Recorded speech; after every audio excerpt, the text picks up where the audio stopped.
Does God exist? देवाचं अस्तित्व आहे का? जर तुम्हाला असा कोणी प्रश्न विचारला तर तुम्ही काय उत्तर द्याल? खरं तर हा ज्याच्या त्याच्या भावनेचा विषय, श्रद्धेचा विषय. या प्रश्नावरती प्रत्येकाचं म्हणणं वेगवेगळं असणार, प्रत्येकाचं मत वेगळं असणार. जे लोक आस्तिक आहेत ते लोक साहजिकच देवाचं अस्तित्व मान्य करतील, तर जे नास्तिक आहेत त्यांच्या देवाच्या अस्तित्वाला विरोध असेल. तसं तर हा डिबेटचा विषय आणि याच विषयावरच्या एका डिबेटचे काही व्हिडिओ कालपासून सोशल मीडियावरती व्हायरल होत आहेत. हे व्हिडिओज आहेत गीतकार जावेद अख्तर आणि इस्लामिक स्कॉलर मौलाना मुफ्ती शमाईल नदवी यांचे.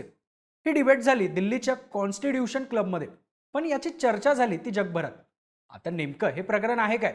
जावेद अख्तर आणि मौलाना मुफ्ती शमाईल नदवी यांच्यामधल्या वादाला कधीपासून सुरुवात झाली? जावेद अख्तर यांच्यासोबत वाद घातलेले मौलाना मुफ्ती शमाईल नदवी आहेत तरी कोण? त्यांच्यात काय चर्चा झाली? सगळी स्टोरी जाणून घेऊयात या व्हिडिओच्या माध्यमातून. नमस्कार, मी अनिकेत आणि तुम्ही पाहताय बोलभिडू. सगळ्यात आधी एक बघूया की जावेद अख्तर आणि मुफ्ती शमाईल यांच्यामध्ये हा वादविवादाचा कार्यक्रम होण्याआधी एक वाद झाला होता. तो 1 सप्टेंबरला पश्चिम बंगाल उर्दू अकॅडमी यांनी हिंदी चित्रपटातील उर्दू भाषा या विषयावर एक कार्यक्रम आयोजित केला होता. त्या कार्यक्रमाचे अध्यक्षस्थान प्रसिद्ध बॉलिवूड गीतकार आणि कवी जावेद अख्तर हे भूषवणार होते. मौलाना मुफ्ती शमाईल आणि जमियत उलेमा ए हिंद या इस्लामिक संघटनांनी जावेद अख्तर यांच्या उपस्थितीला विरोध दर्शवला.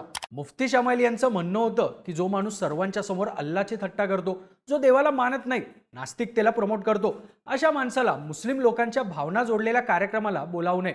मुफ्ती शमाईल यांच्या या विधानानंतर याची चर्चा संपूर्ण भारतभर झाली. मुफ्ती शमाईल नदवी आणि काही मुस्लिम संघटना यांनी जावेद अख्तर यांना धमक्या सुद्धा दिल्या असं सुद्धा त्यावेळी बोललं गेलं होतं. अनेक लोकांनी या वादात आपली मतं मांडली, ज्यात सफदर हाशमी यांची बहीण शबनम हाशमी का गौहर रजा यांचा समावेश होता. झालेल्या वादानंतर अखेर आयोजकांना तो कार्यक्रम पुढे ढकलावा लागला. तेव्हापासूनच जावेद अख्तर आणि मुफ्ती शमाईल यांच्यामध्ये वादाला सुरुवात झाली. माध्यमांमध्ये असलेल्या माहितीनुसार जावेद अख्तर हे नास्तिक आहेत, ते देवाला मानत नाहीत. त्यामुळे मुफ्ती शमाईल यांनी जावेद अख्तर यांना चॅलेंज केलं की सार्वजनिक मंचावर येऊन देवाचं अस्तित्व आहे का नाही या विषयावर त्यांनी बोलावं. तसा प्रस्ताव सुद्धा पाठवला आणि जावेद अख्तर यांनी तो मान्य सुद्धा केला. या चर्चेचं स्वरूप काय असेल, याचे नियम आणि अटी काय असतील याची सगळी माहिती दिली आणि 20 डिसेंबर 2025ला दिल्लीत वहियन फाउंडेशन आणि अकॅडमिक डायलॉग फोरम यांच्या संयुक्त विद्यमाने एका चर्चासत्राचं आयोजन करण्यात आलं. त्याचं सूत्रसंचालन लल्लन टॉपचे सौरभ द्विवेदी यांनी केलं.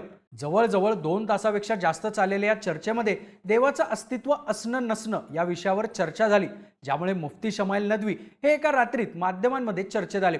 मौलाना मुफ्ती शमाईल नदवी यांनी अनेक दाखले देत देवाचं अस्तित्व आहे हे सिद्ध करायचा प्रयत्न केला, तर जावेद अख्तर यांनी सुद्धा देवाचं अस्तित्व नाही यावरती आपली मतं मांडली. या डिबेटमध्ये सगळ्यात जास्त चर्चा झाली ती एका मुद्द्यावर, जगात देव आहे का? त्यावर मुफ्ती शमाईल नदवी यांचं म्हणणं असं होतं की देव आहे आणि प्रत्येक ठिकाणी तो आपली परीक्षा घेतोय आणि या परीक्षांमधूनच आपण एक चांगला माणूस बनू शकतो. त्यामुळे जगात गॉड आणि एव्हिल दोन्हींचं अस्तित्व आहे. त्यांनी याची काही उदाहरणं सुद्धा दिली. त्यांनी सांगितलं की चाकू बनवणारा वाईट नसतो, तर त्या चाकूचा वाईट उपयोग करणारा चुकीचा आहे. त्यावर जावेद अख्तर यांनी उत्तर दिलं की जर या जगात देव आहे तर मग देशात एवढ्या गोष्टी घडत असताना देव कुठे जातो? गाझामध्ये कित्येक लहान मुलांचा जीव गेला, कित्येक लोक ही उपासमारीमुळे मृत्युमुखी पडली. जर देव आहे तर मग अशा घटना घडत असताना देव कुठे जातो? शिवाय जावेद अख्तर यांनी असंही स्टेटमेंट केलं की देवाच्या तुलनेत आपले पंतप्रधान चांगलेत, ते आपली काळजी तरी घेतात, देव तर काहीच करत नाही. शिवाय देवानं जर दुनिया बनवली असेल तर दुनिया बनवण्याच्या आधी किंवा हे जग घडवायच्या आधी देव काय करत होता, असा एक प्रश्न जावेद अख्तर यांनी केला. त्यावर उत्तर देताना मुफ्ती शमाईल नदवी म्हणाले की हा प्रश्न मुळात चुकीचा आहे. तुम्ही एक सन्माननीय व्यक्ती आहात म्हणून ॲटलिस्ट मी बोलतोय तरी. जर असा प्रश्न दुसऱ्या कोणी विचारला असता तर मी त्याला उत्तरच दिलं नसतं. अशा अनेक प्रश्न आणि उत्तरांवर या डिबेटमध्ये चर्चा झाली आणि त्यातल्या काही क्लिप्स या सोशल मीडियावरती व्हायरल सुद्धा झाल्या. आता आपण पाहूयात की जावेद अख्तर यांच्यासोबत वाद घातलेले मौलाना मुफ्ती शमाईल नदवी नेमके आहेत कोण? तर मौलाना मुफ्ती शमाईल अब्दुल्ला नदवी हे भारतातील एक तरुण इस्लामिक स्कॉलर, लेखक आणि शिक्षक आहेत. सोप्या पद्धतीने इस्लाम शिकवण्यावर आणि श्रद्धेबद्दलच्या लोकांच्या मनात असणाऱ्या शंका सोडवण्याचं काम ते करतात. मूळच्या लखनौच्या असणाऱ्या मुफ्ती शमाईल नदवी यांच्या कुटुंबाची आर्थिक स्थिती आधीपासूनच चांगली होती. त्यामुळे त्यांनी लखनौच्या दारुल उलूम नदौतुला उल्मा येथून आपलं मुख्य इस्लामिकचं शिक्षण पूर्ण केलं. ही शाळा अरबी, फिकह म्हणजेच इस्लामिक कायदा आणि हदीसमधील उच्च दर्जासाठी प्रसिद्ध आहे. इथूनच त्यांनी आपलं शिक्षण पूर्ण केलं. पुढे त्यांनी तफसीर आणि उलुमुल कुराण यात स्पेशलायझेशन केलं. त्यांनी आपल्या एका इंटरव्ह्यूमध्ये सांगितलं होतं की प्राथमिक शिक्षण घेत असताना त्यांना मदरशांमध्ये राहावं लागत होतं. त्यावेळचा काळ त्यांच्यासाठी फार कठीण होता. जर त्यावेळी ते परत माघारी घरी गेले असते तर आज या ठिकाणी पोहोचले नसते. मुफ्ती शमाईल नदवी यांनी कुराणचं कंठस्थ म्हणजे कुराण लक्षात ठेवणं किंवा पाठ करणं हे सुद्धा आपल्या घरीच केलं होतं. पुढे त्यांनी मुफ्ती बनण्यासाठी लागणारी तद्रीब अल इफ्ता ही पदवी सुद्धा घेतली आणि 2021 मध्ये त्यांनी मरकज अल वाहेन ही ऑनलाईन इस्लामिक शाळा स्थापन केली. ही शाळा जगभरातील विद्यार्थ्यांना कुराण, हदीस आणि फिकहचं शिक्षण देते. पुढे जाऊन त्यांनी 2024 मध्ये कोलकाता येथे वाहयान फाउंडेशनची स्थापना सुद्धा केली. इथं अरबी भाषा आणि इस्लामचं शिक्षण सुद्धा दिलं जातं. हे फाउंडेशन इस्लामिक मुलांना शिक्षण आणि धार्मिक मार्गदर्शनात मदत करतं, गरीब कुटुंबांना आर्थिक सहाय्य करतं. या फाउंडेशनचे सोशल मीडियावर हजारो फॉलोअर्स आहेत. त्याच माध्यमातून ते हजारो मुस्लिम तरुणाशी संवाद साधत असतात. उपलब्ध असलेल्या माहितीनुसार ते IIUM म्हणजेच इंटरनॅशनल इस्लामिक युनिव्हर्सिटी मलेशिया इथे PhDचं शिक्षण घेत आहेत. IIUM युनिव्हर्सिटी ही इस्लामच्या शिकवणींना आधुनिक पद्धतीनं जगाशी जोडण्याचं काम करते. मुफ्ती शमाईल नदवी यांचा मूळ उद्देश हा मुस्लिम तरुणांच्या मनातील नास्तिकता कमी करणं हा आहे.